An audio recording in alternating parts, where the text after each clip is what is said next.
ki khubor ka Batesi TV ka umdi basnyambak penjasliang Rupa Premium Meghalaya.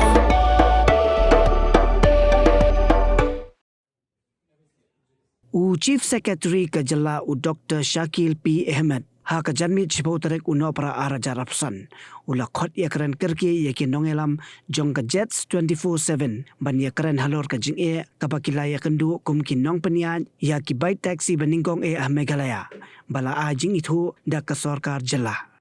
Managing Director jong ka jets 24/7 ba penskem lang yuria ha ka jekaran bat nonglum khubor ka Batesi TV ulaong baha ka jelang balai don lang Commissioner and Secretary Ketana Transport bat District Transport Officer kum ka kenhun kila pensngobet ba ka sarkar ka daiban Khang sisendon ya ka Rapido ka Kamai Be-Aiñ hapok jala Meghalaya. Call na office jong i Chief Secretary te kajungway keduk jungi mentasi la ya keren hi ki babun ki bentah ring i Kamai ya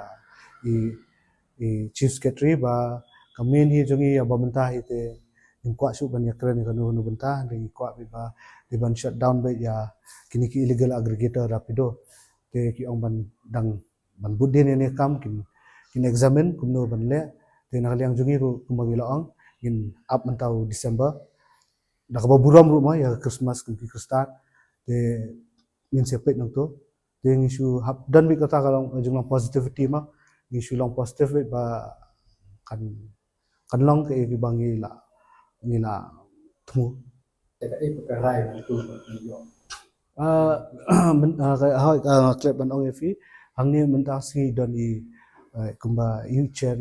Chief Secretary dan i Commissioner and Secretary jongga Transport Department dan i Commissioner jongga Transport Department dan i District Transport Officer DTO te ki way ki issue bagi discuss ke but namar ki dan ki jing bakla ki ba